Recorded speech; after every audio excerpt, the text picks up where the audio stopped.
Good morning, everyone. My name is Shiloh. My pronouns are he and him, and I'm the Affirming Ministries Coordinator of Edmonton, based on the Robertson Wesley United Church.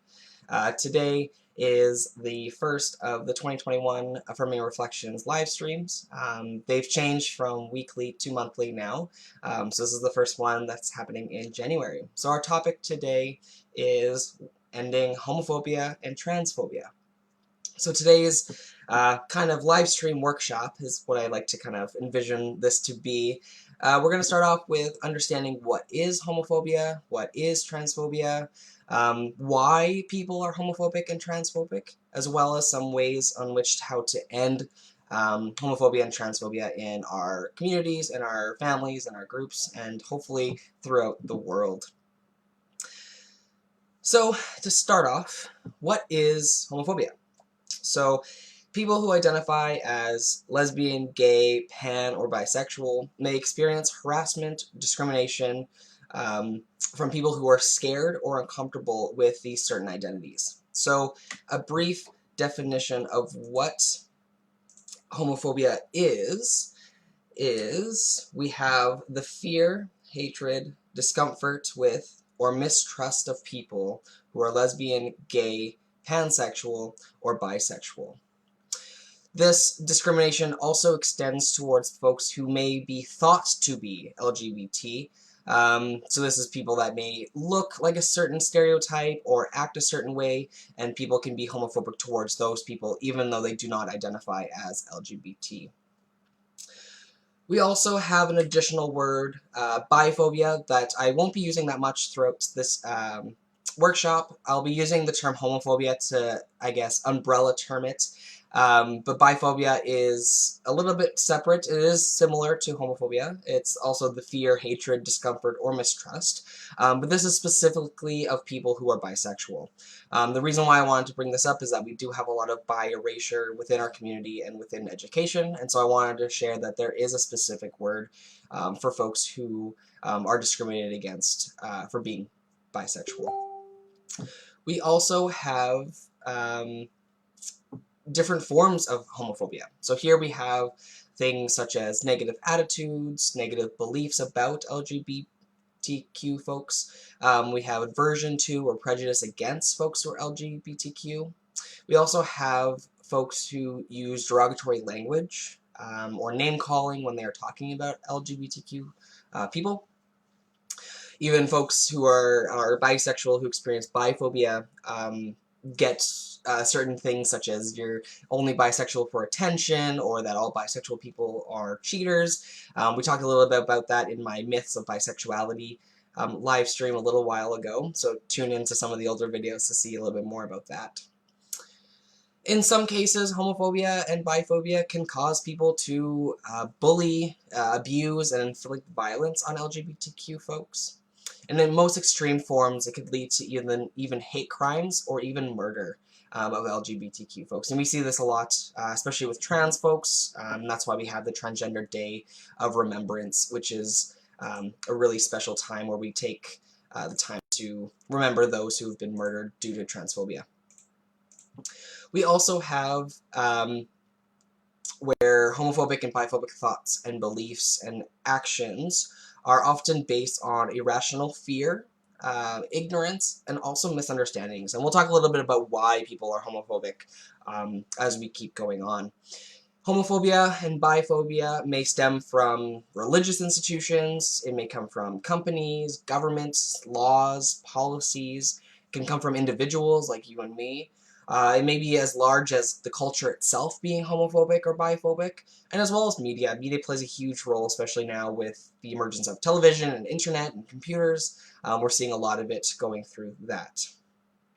Some examples include same-gendered couples not being allowed to marry in certain countries, getting legally fired just for being LGBTQ, not being able to have certain housing because of being LGBTQ, the lack of healthcare for most cases, lack of representation in media and in government, lack of legal protections from hate crimes. So these are all different real-life examples of what homophobia and biphobia looks like in our world.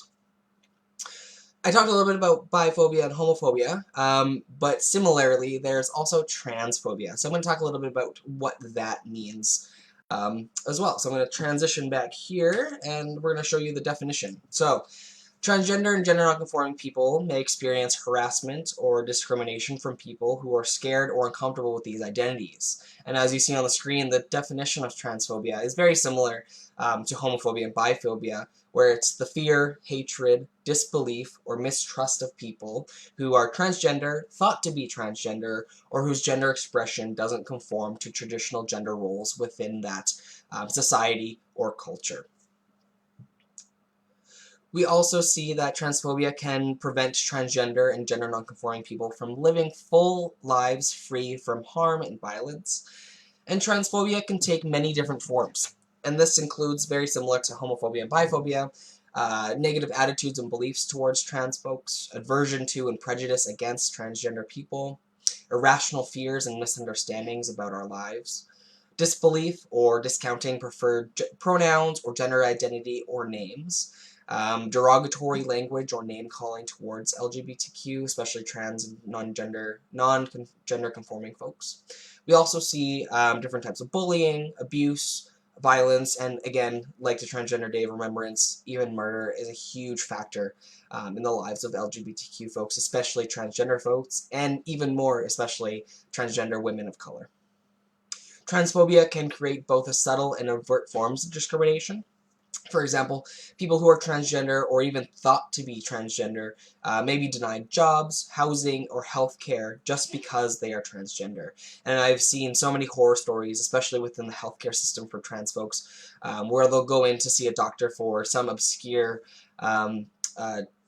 problem, like maybe certain rashes or different diseases, and the doctors won't help them just because they are transgender, even though the reason why they went to see the doctor in the first place has nothing to do with their transition or their gender identity. So this moves us on to why, then, are people homophobic and transphobic? And I think this is a really important aspect to helping end homophobia and transphobia. A lot of people just think people who are homophobic and transphobic are those overt people that are walking down the street and they say, you know, all of these rude things or harass people who are LGBTQ. But homophobia and transphobia can be a lot more subtle than that, and many of us, including myself, have been homophobic and transphobic in my lifetime. And there are things that I still do that can be homophobic or transphobic. And many of you who are LGBTQ can also be homophobic and transphobic. It's not something that you have to be straight and cisgender to experience or to do. You can be LGBTQ and experience these, both of them, or even and do it yourself. So that's why I think it's important to see why people are homophobic or transphobic, because I believe knowing why helps find the root cause of homophobia and transphobia. So although transphobia, biphobia, homophobia are all similar, they're all not the same thing. Both gay and straight people can be transphobic and biphobic, and people can be transphobic without even being homophobic and biphobic. So in general, when we are talking about homophobia and transphobia, we are seeing consistent patterns of people who are more, have negative attitudes against LGBTQ folks. So when compared to those who have favorable attitudes, these are the consistent patterns that we've seen in people who are homophobic or who are transphobic. So the first one is people who are homophobic or transphobic are less likely to have had a personal contact or relationship with people who are LGBTQ. So these are people who have never met someone who is LGBTQ. These are people who may have met people who are but didn't know that they are LGBTQ. So this is just this idea that if you don't have a personal connection or relationship with anyone who is part of the community, it's more likely for you to be homophobic or transphobic. Number two is are less likely to report having engaged in homosexual behaviors or even to identify themselves as LGBTQ. So this we see that it is less likely to be homophobic or transphobic if you are LGBTQ yourself, but it doesn't exempt you from it. So people who are homophobic or transphobic are more likely not to be LGBTQ. Number 3, are more likely to perceive their peers as manifesting negative attitudes, especially if their peers are males. So people who have friends and family who are also perceiving or having negative attitudes towards LGBTQ people, if you are in relationship with those folks, you are more likely to be homophobic and transphobic as well. Number 4, it depends on location. So here, they're more likely to have resided in areas with negative attitudes are the norm of LGBTQ folks. So this is usually in the States, it's the Midwestern and Southern United States. Here in Canada, these are places like the Canadian prairies or rural areas or small towns, especially if they lived in those spaces during adolescence. So as someone who's from Alberta and has lived in the Canadian prairies and has lived in a rural area as well and a small town, at one point in my life as a youth, I can definitely agree that folks who often live in these areas are more likely to be homophobic and transphobic. It doesn't mean that everyone there is. I know in the queer community there is a huge, I guess, pushback against folks who are very country or rural, but we have seen, especially here in Alberta, a huge rise in country, rural LGBTQ folks, especially with artists like Ray Spoon and many others who are rural prairie folk who are making changes in those communities as well. Number 5, we have people who are homophobic, or more likely to be homophobic and transphobic, are likely to be older and less well educated. And I'll touch a little bit on this a little bit more as we talk about maybe the history of homophobia and transphobia. And then you'll see why folks who may not have a lot of education or who may be older in age are more likely to experience these beliefs and attitudes. Number 6, we have are more likely to be religious or to attend church frequently or to subscribe to a conservative religious ideology. And we see this, I know I'm speaking on behalf of Robertson Wesley United Church. The United Church has been really affirming in their stance of LGBTQ folks for many years, but there are so many different Christian denominations, even the Catholic religion, many Christian Christian religions as well, or even just religions that are very conservative, such as certain sects of Judaism, Islam as well. So there's many different religions that have a conservative view of LGBTQ folks, and so if they do come from that community, they are more likely to be homophobic or transphobic. Number 7, people who are homophobic or transphobic are more likely to express traditional or restrictive attitudes about certain sex roles and even gender roles. And we see even that they are less permissive sexually or manifest more guilt or negativity about sexuality as a whole.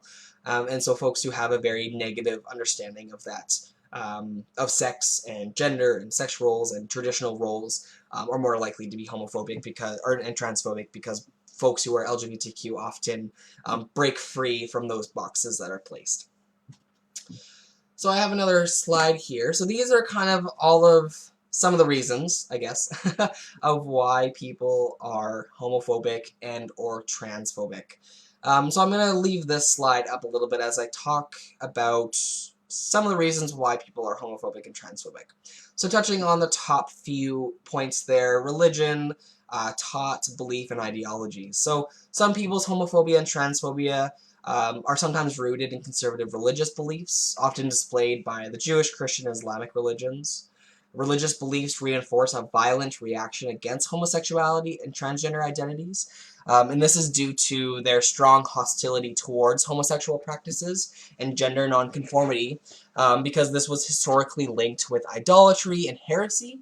And so for folks to jump in and start changing a lot of these beliefs and notions of what gender and sex is like, are often seen as, committing sins, going against God's will, causing heresy and idolatry for something else other than God's creation.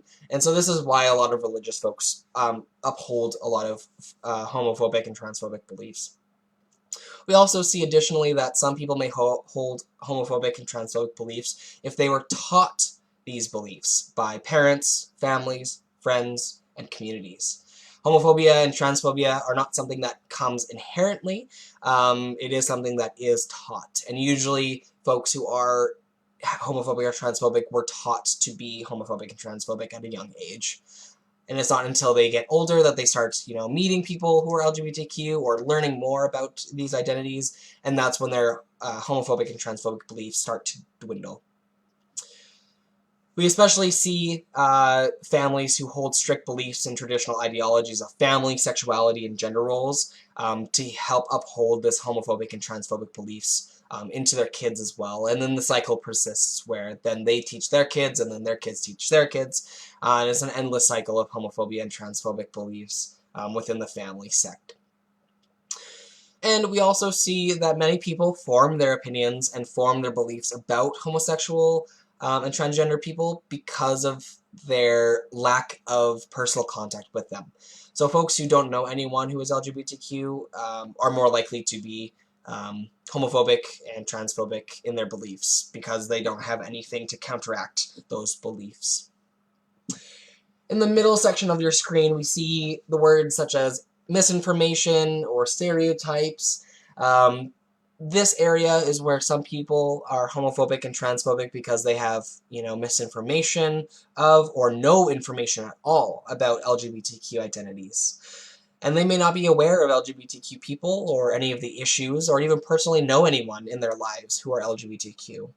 And this lack of or misinformation is often a root cause for people to hold homophobic and transphobic beliefs. Additionally, we see a significant number of individuals who characterize LGBTQ people as mentally ill, as promiscuous, as lonely or insecure.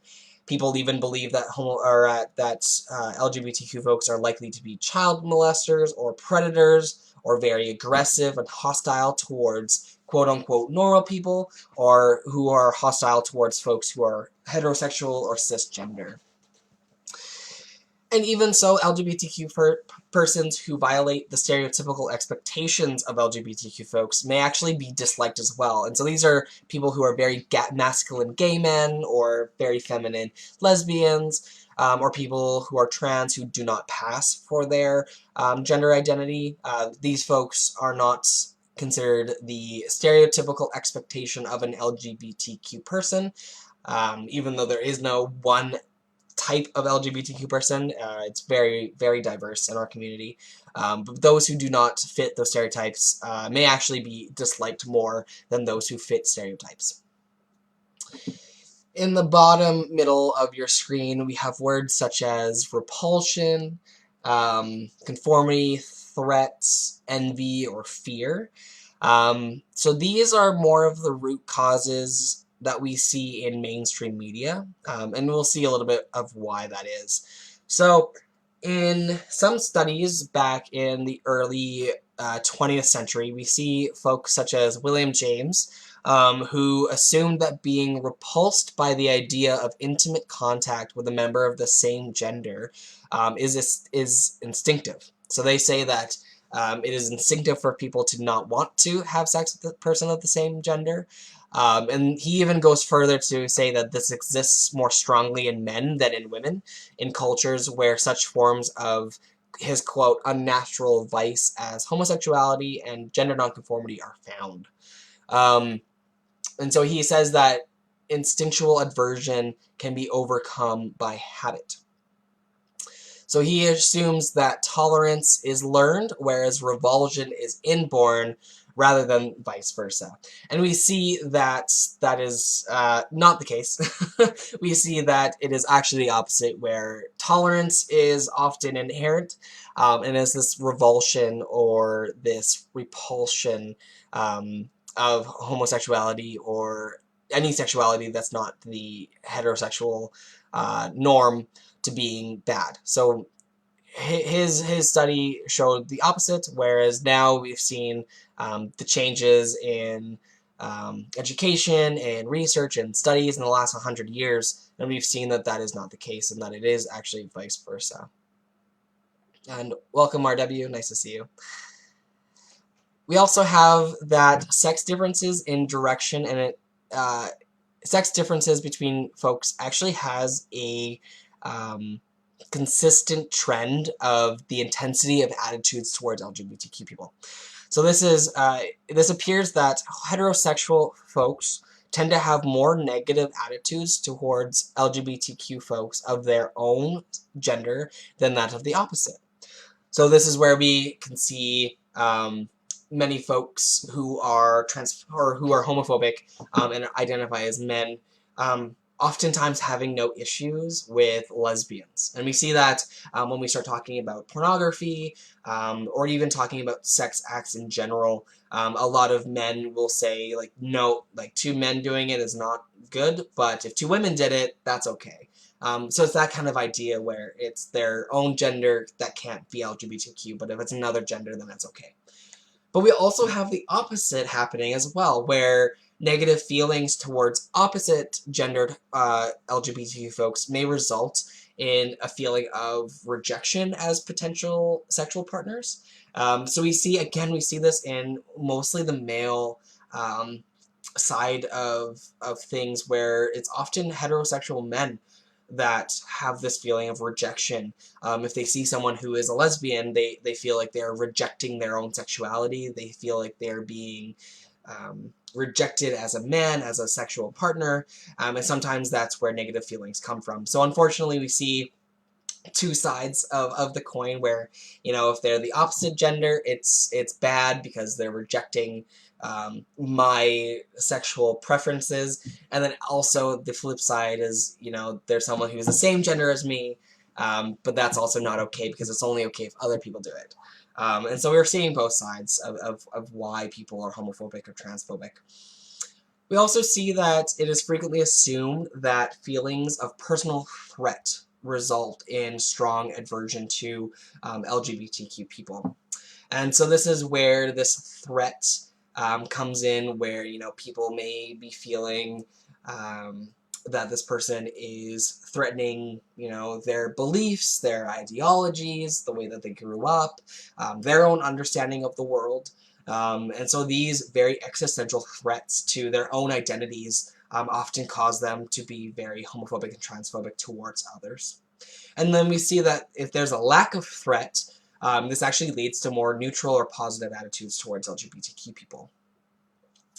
And we also see that attitudes are likely to serve as a defense function when an individual perceives that being gay or lesbian or trans conflicts with their own unconscious understanding of themselves. And so here we see that these conflicts are specific to anti-homosexual or anti-transgender prejudice. And this is where these unconscious conflicts of one's own sexuality and one's own gender identity is then projected onto someone who is LGBTQ, and then those negative effects that the person feels for themselves is then also projected on to the LGBTQ person. So this is where it allows people to permit to externalize this inner conflict of themselves and to reject their own unaccepted urges of being LGBTQ and rejecting it onto LGBTQ folks, who are then a symbol to those urges, without even actually maybe even consciously recognizing that these urges are actually their own. And so this is where we get the stereotypical closeted bully trope. So many of you may be familiar with some movies. Especially the first one that comes to mind is Glee, or even Perks of Being a Wallflower. We see that there's this character that is, you know, this stereotypical bully in school, or just a complete asshat. And they're wanting to, you know, be really aggressive towards the openly gay characters on the show. And then it's not until later in the show or in the movie that we do see that this person who has been homophobic the whole time is actually just gay and is closeted and is projecting their own internal hatred and internal homophobia onto others. And then it becomes homophobia or transphobia externally. We also see that some heterosexual or cisgender individuals may actually envy LGBTQ people. This is weird to think about, but it's true. Some people may envy LGBTQ folks because they themselves are constrained by the gender and sexual ideals in their society and cultures, whereas LGBTQ folks are often seen as being able to, I guess, break out of those boxes and have more sexual and gender freedom that is then enjoyed by LGBTQ folks. And so some folks may feel or be homophobic, transphobic because of their own understanding and their own, I guess, enviness of being constrained by society. And Pan, thank you for those examples. Yeah, sex education too. I haven't seen that one, but yeah, there's many different examples of those bully tropes that we've seen, and I think those need to go away. Personally, I feel like they're not helpful, but it is important to know that those tropes didn't come from nowhere, and that it is common for folks to be homophobic or transphobic if them themselves are experiencing those things themselves. And lastly, let's go back to our little slide here. We have also here experiences and location. And so here we have where experiences and worldviews come into play of why people are homophobic and transphobic. So here we have attitudes develop when specific interpersonal interactions are then generalized to all LGBTQ folks. So this is where if someone has had an unfortunate interaction with someone who is gay, for example, and then they project their hatred or their disgust for that person and exchange it to being an all-encompassing, every gay person is like that. And likewise, even with trans folks, we see this a lot with the stereotype of the angry trans person. I know many of you are probably very familiar with this idea of the very angry trans person, where, you know, if they get misgendered or if their name is not used or anything like that, they'll explode and they'll share that they're displeased with it. And we see that this happens where a lot of folks experience those interactions with folks, and then they think that all trans people are angry and explosive, and vice versa. Like it could be an interaction that people have with others that have nothing to do with gender or sexuality, and they still think that it is a characteristic of all LGBTQ folks, which is obviously not the case. And yes, Pan, yeah, consequent fear of desiring to be like them. Exactly. It's that weird fear of being like, I want to have that freedom and I want to have that exploration of my own gender identity, but or sexuality, but I don't want to be included in that group. And it's that both and feeling there. So yeah, that's a great point. We also see that a person who had positive experiences with LGBTQ folks are actually more generally have favorable attitudes towards people who are LGBTQ because of that experience. And oftentimes face-to-face interactions, so being around someone and having those interactions with people actually refute stereotypes and reduce ignorance. So at the same time, people who have these interpersonal connections and encounters with people who are LGBTQ, it creates an emotional impact on the person.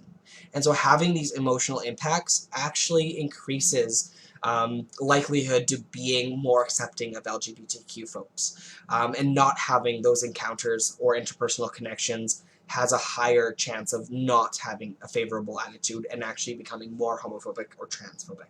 And so this is why I believe that having these stories, sharing our stories, being out and being open, like I do and like many others do, especially at Robertson Wesley and other congregations where we have folks who are out and able to share their own experiences and their own stories, that emotional encounter with people who are sharing their stories makes a huge difference in breaking down misinformation, breaking down beliefs, breaking down stereotypes, that repulsion, those fears that people may have. And so that's a long-winded thought and understanding of what homophobia and transphobia looks like and why people are homophobic and transphobic. So now I'm going to briefly touch on a little bit of the history of homophobia and transphobia in the past. And this kind of comes into play of why people in certain locations may be more homophobic or transphobic, and it may also include a little bit of why people of different ages may also have different understandings of LGBTQ folks and different ranges of homophobia and transphobia within different generations as well. So we'll jump right into it. So LGBTQ seniors today who were born, who were actually born and grew up in a time where being LGBTQ was, 1, criminalized, and 2, considered pathological. And so this means that throughout history, and still even today, being LGBTQ means that it can be a death sentence to folks. Many of you, especially young folks who are watching right now, I am lucky enough, I have privilege to live in a world right now where I can be open, I can be out, I can share this information today here on Facebook, I can, be featured in newspapers, I could be featured in different articles, and I would be celebrated for those identities. Whereas, not even, what it would be, 50 years ago, we have that in 1969, Canada finally decriminalized homosexuality. That means 50 years ago, you could have been jailed for being gay. That wasn't 100 years ago, that's not 1,000 years ago, that's not ancient history. That's our own generation. There are people alive today that could have gone to jail for being gay. That's how recent this history is for people. And I want people to know that. Furthermore, even in 1973, just 4 years later, we finally had homosexuality removed from the DSM-4 or 5 at that time. Or it's the 5 now, but back then it was probably the number, edition 1 or 2. But they removed homosexuality as being a mental disorder. And that, again, was only less than 50 years ago. So due to homosexuality being illegal and being a mental disorder at a time, there was so much social stigma, outright violence, fear of death, threat of imprisonment, job loss, family rejection, and fear of being institutionalized. And this is why so many LGBTQ folks were forced to hide their identities for their own safety. And those who didn't were unfortunately killed, imprisoned, had been rejected by family, forced into conversion therapy, and many other horrible things. LGBTQ folks were forced underground. This is where meeting people like oneself was kept secret. I myself have had many relationships where no one knew about because I couldn't tell anyone without fear of rejection and fear of job loss and just fear of losing those relationships with my partners. This is where the creation of secret societies and clubs were created. This is where secret relationships and communities were a source of strength and resilience for LGBTQ folks during these times, and even still to this day. We have our LGBTQ baby boomers from roughly 1946 to the 65, and we see our Gen Xers from 66 to 76, and these are considered the LGBTQ activist generations. So this is where several major events like the Stonewall riots happened in 1969 in New York. This is where the bathhouse raids happened in 81 in both Toronto and here in Edmonton. This is where the huge HIV and AIDS crisis happened in the 80s. And these are all huge political turning points for LGBTQ equality and human rights here in North America. We even see a further increase of equality for human rights even since the 70s in Canada. We saw in 92 we had the removal of the military ban. In 05 we finally had the Civil Marriage Act. I think we were the 4th country in the world to allow gay marriage. Even in 2013 we finally got transgender rights. Yes, you heard me right, 2013. That was only 8 years ago that trans folks finally had protected rights in Canada. And only it was in 2019, so 2 years ago, the World Health Organization finally declared that being transgender also was not a mental disorder. So this isn't just 100 or 1,000 years ago. This is in our past. This is our lifetime, you know? We were alive when a lot of these things were happening, and a lot of these changes were happening. And unfortunately, we still have so much more to go. So these are some of the reasons why people are homophobic and transphobic. It's surprising to see that, you know, same-gender marriage had increased, and there's so much more acceptance of LGBTQ identities in all demographic groups across different generations, partisan lines, and religious faiths. And we're seeing a huge increase of acceptance and affirming ideologies and beliefs of LGBTQ folks. And this is why I think age and location really play a difference. We see that here in Canada, being gay is not illegal. Being gay is seen as celebrated. We have gay marriage. But if you go to another place in the world, if you're LGBTQ, you could still be killed. You could still be imprisoned. And so that's why I think it's important to understand where people are coming from and the knowledge that they have about LGBTQ folks as to why they're homophobic and transphobic. As I go on a little bit more, I also want to touch on internalized homophobia and transphobia. So folks who are LGBTQ who are watching right now, and if you'd like to share a little bit about your experiences with your own homophobia, internalized homophobia or transphobia, I'd love to read those comments today. And feel free to write, don't share this if you don't want me to say it out loud, but if you'd like people to read the comments later.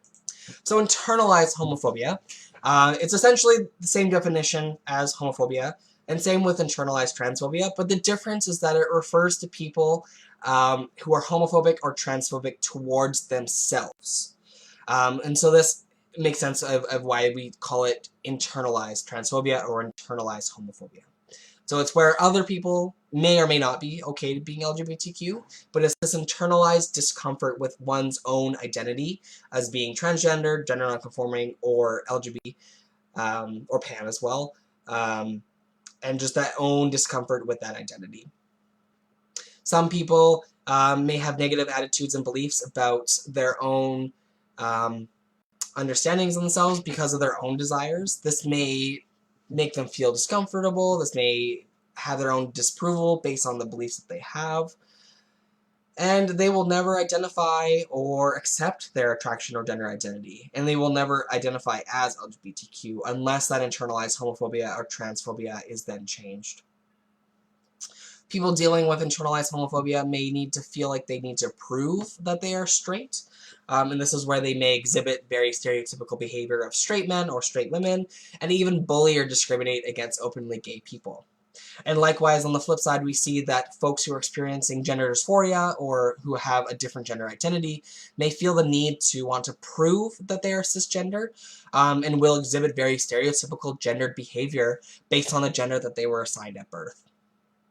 And furthermore, people who internalize homophobia and transphobia, they internalize these messages that they hear from others, that they may hear from their faith groups, that they may hear from friends and family, and this adds to their own low self-esteem, it'll add to their self-doubt, and it'll add to their depression, and it becomes a cycle where they can't break out of it unless they are in relationship with folks who are LGBTQ or have strong allies with them to help educate them and to get them out of that internalized homophobic understanding.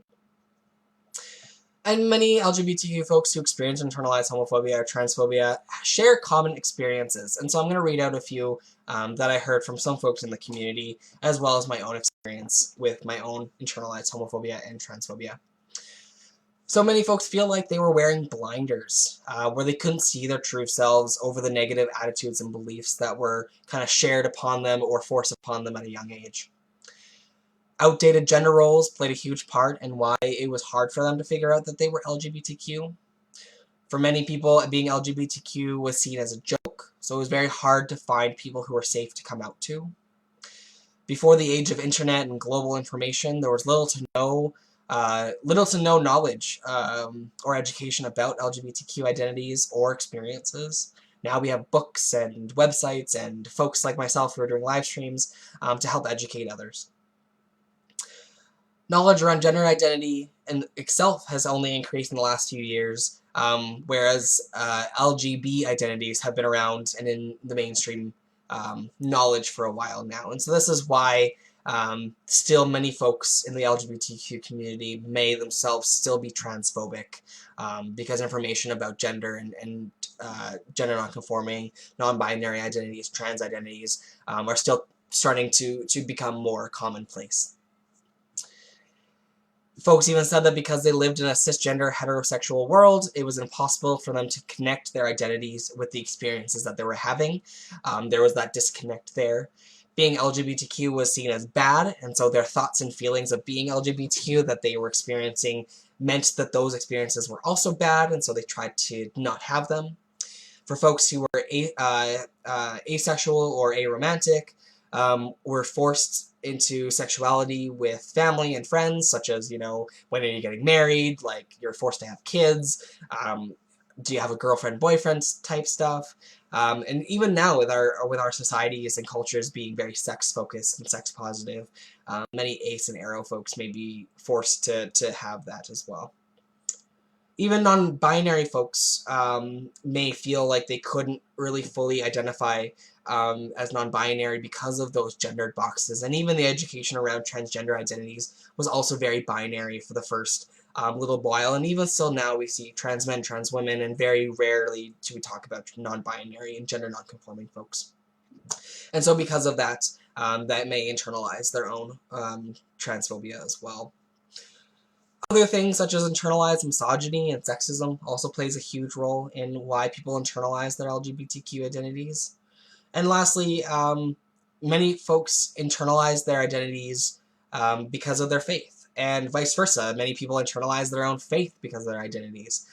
Being Christian and being LGBTQ is very hard to navigate when you're in those in-between spaces, because the LGBTQ community is very hostile towards religion, which is rightfully so, and then vice versa, the religion is very hostile towards LGBTQ folks, and so having both those identities, it often makes folks feel like they need to choose one or the other, because being both in one of those categories often results in some sort of dissatisfaction with who they are, and so many folks internalize either or their faith or their identity in order to live safely in the world. And so next is how does this affect the LGBTQ community? So for many of you, I know myself, LGBTQ folks have a huge risk of mental health issues, and this could be anything as, you know, depression, anxiety, post-traumatic stress disorder, PTSD, the substance abuse, suicidal thoughts and suicide, gender dysphoria. These are all different effects that the LGBTQ community has because of homophobia and transphobia in our world. This increased risk for various mental health conditions in the queer community is often always a result of discrimination, marginalization, homophobia, biphobia, transphobia, vulnerability, bullying, stigma, violence, loss of support, rejection by friends and family. So all of these are very real experiences of LGBTQ folks, and because of that, there's increased risk for mental health. And so ending homophobia and transphobia in our society and in our culture will help increase the mental health, the health of folks' mental health in general. And so I think it's really important to know that the mental health effects in the queer community is a direct result of the homophobia and transphobia in our community. And so those two things are very, very connected. And so I'm going to touch a little bit on how we are to end homophobia and transphobia, how to get support if you are experiencing homophobia and transphobia, and we're going to end off on a paper activity. So as I continue going, these are some of the things that you'll need to grab. If you don't have them with you already, feel free to run and grab them right now.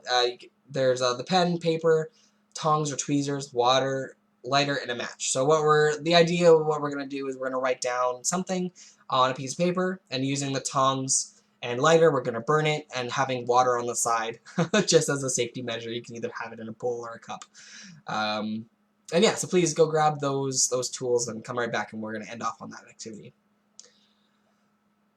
So how to end homophobia and transphobia. So I'm going to just go through the list of things. If you have any other thoughts or reasonings on how to end homophobia and transphobia, please feel free to share those in the comments below. So, first, don't ever use negative or offensive language to describe LGBTQ folks. That's one of the parts of homophobia and transphobia, is using negative language towards people in the community. And so not using that language is a great way of being an ally and to reducing homophobia and transphobia. Being careful of how we use casual language, so not saying things like "that's so gay," asking personal questions about transgender people's genitalia, surgery, or sex life, avoiding giving trans people compliments that are actually insults, such as like "you look like a real girl" or "I never would have guessed you were transgender." Another way of helping end homophobia and transphobia could be, not believing in certain stereotypes about LGBTQ folks, not making assumptions about them either, being a vocal supporter of the LGBTQ community, regardless of your own sexual orientation or gender identity. This is also just known as being an ally. Letting the LGBTQ folks in your life know that you are a friend and an ally. Educating yourself on LGBTQ issues. Respecting LGBTQ folks' decisions on whether or when they want to come out. Using people's preferred pronouns and names, and if not knowing, asking them what they are. Joining your school's gay straight alliance or queer straight alliance, or starting one if your school doesn't have one. Remember that being LGBTQ is just one part of a person's very complex identity in life. Being LGBTQ is not the only thing that's a part of us. We have other characteristics. I have other things that I enjoy in my life that are a part of me that that my transness doesn't overshadow. Showing interest in your LGBTQ friends, partners, just as you would if your straight friends, partners. Using gender-neutral language such as they and them, folks and people instead of he, she, girls and boys, gentlemen and ladies. Respecting trans people's pronouns. Feeling safe when doing so, speaking up against folks who are, acting or being homophobic or biphobic or transphobic. Telling them that their offensive jokes or negative language or bullying and harassment is not something that is okay. And stepping up and ending those conversations. Being an advocate within your religious or spiritual community for more acceptance, love, and support for LGBTQ folks. And when you are addressing homophobia and transphobia within others, make sure that you keep these things in mind. Deciding that if it's safe to address these issues is the first and main thing that you need to know. Is it safe for me to call out or call in these folks? So some things to consider. Will you be confronting the stranger in public? So this is calling out. This is where you straight up say like, oh, hey, like, I don't like that certain language. I don't want you to say that stuff around me. Oh, hey, that language is actually not appropriate. This is the language that they are using now. Being like, hey, I don't like that type of words. Please don't use that around me. So those are calling out things that you can do. Or you can even call them in. So this is where you talk to friends, family members in private. This is when you instead of speaking up now, you save it for later and you talk to them at a later time. And so this is kind of the idea of figuring out if you should call out or call in and deciding if it's safe for yourself as well as for others. If others are with you who are being harassed, is it safe for them for you to call out this person? Is it safe for yourself? So making sure that you keep those things in mind. And lastly, I do want to say for all of the allies watching, it's okay if you mess up. It's totally okay. If you mess up a person's pronouns, if you mess up their names, if you mess up, because we all mess up. I mess up, you mess up. The only thing is making sure that if you're doing it, that if you do mess up, to apologize and to make the change. If you keep messing up over and over and over again without actively trying to change it, it then becomes an issue. If you accidentally do it, it's not the end of the world. Make your apology, make the change, and do the change. If you're intentionally trying to name someone with their old name or intentionally using pronouns that a person doesn't use, that's when it's homophobia and transphobia. If you accidentally mess up, it doesn't make you homophobic or transphobic. It means you messed up, and it's just a little bit more work that you have to do on your end. If you are LGBTQ and you're watching, and you are experiencing homophobia and transphobia, this is how you can get some support. The first thing is locate and be in community with other LGBTQ folks. If you're experiencing homophobia or transphobia, reach out, talk to someone. Whether that's myself, whether that's someone else in your community that's LGBTQ, have someone in your life that you can talk to and express everything that you're feeling. Your local LGBTQ community center or programs is a great way to find communities and to find supports. This can be things like the youth group in St. Albert called Out Loud. I also help run my own program called Soul Outing at Robertson Wesley. There's even the Pride Center in downtown by McEwen University. We also have the ISMA Center, which is located at the U of A. We also have the Landing, which is also located at the U of A. So there's many different local LGBTQ community centers and programs that folks can join and find community and supports in. There's also online communities as well for LGBTQ folks. So there's online communities such as pages like my Affirming Ministries page. There's other pages that ISMIS and Pride Center also have. There's also groups such as Haven and Soul Outing that have online communities that you can join. And there's even other LGBTQ groups that are not religious at all, which are, Queer YEG or LGBTQ Folks of Edmonton. If you Google any of those groups, you can find them as well, and they are locally run. And Pan says, got all the stuff, excited to burn. Awesome, I'm excited for you too. We also have the internet, which is a super, super useful thing in finding communities and supports and in dealing with homophobia and transphobia and any type of discrimination. There's many online forums that you can join. You can find other folks such as family members or teachers or any other LGBTQ trusted adults that you can talk to. You can even talk to allies if that's your only possibility, joining a gay straight or queer straight alliance. The main thing is if you don't seek help and just accept the homophobia and transphobia that you're experiencing, the harassment will probably always continue. And it may also even get worse over time. And so it's very important if you are experiencing these things to please talk to someone and share your experiences. Because if we just keep letting it happen, it'll continue happening. So we need to end it by being aggressive to fight against it, showing our love, showing our acceptance, and showing our pride. And so for folks who were able to grab all of the supplies, again, run and grab any of these or any variation of these. Anything really works with you. I have my paper, my pen. I also have my lighter and water. So I'm going to do that myself. So what we're going to do right now to end off our workshop today is if you are LGBTQ, and if you experience any homophobia, transphobia, either external or internalized, I want you to take this time to find your piece of paper and to write down some of the things that homophobia and transphobia made you feel. This could mean feeling small, feeling isolated, feeling bad, feeling sinful, feeling negative about your own self, self-hatred, any of the feelings that this gives you, or that it makes you feel, or that maybe even things that you want to write down of how homophobia and transphobia made you view yourself as being a bad person, or being, promiscuous, or being, again, these are all very internalized. And so for folks who are LGBTQ, think of the things that homophobia and transphobia made you feel and write them down. Folks who are not LGBTQ, and for folks who are allies, if you want to participate in this as well, maybe think of the times where you may have accidentally been homophobic or transphobic. Maybe think of the times where you messed up.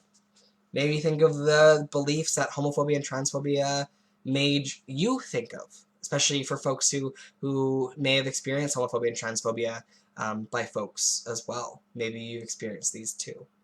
So I want you to write down all of the lies, all of the falsehoods that homophobia and transphobia make you believe about yourself. And write them down.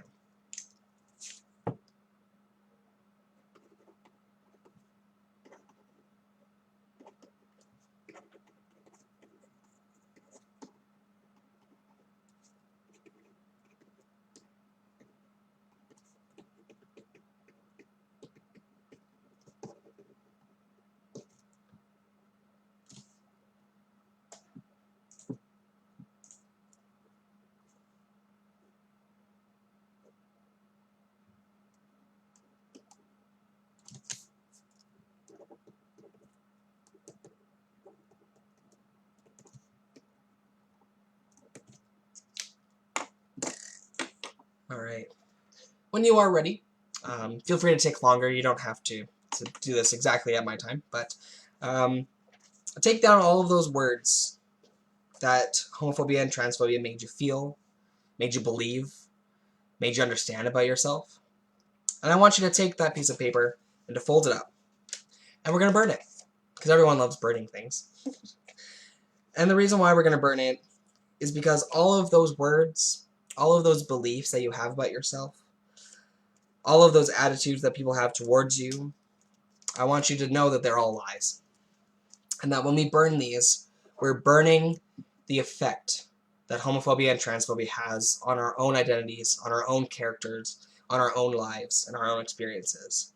And we're saying today that no more. There's no place for homophobia and transphobia in our world. There's no place for it in our churches. There's no places for it in our friend groups or our families. And that when we burn this piece of paper today, we are burning the chains that harassment and discrimination and words have on us. Because we are better than this. We are stronger than this. You are loved. You are important. You are not less than. You are exactly who you need to be. And I am proud of you, and I know many others are proud of you. And I want you to think of all of the great things that people think about you and replace all of the bad words that they have. So we're going to burn this together here. Let's see if I can get it nice in the view. We're going to burn it all because homophobia and transphobia do not belong.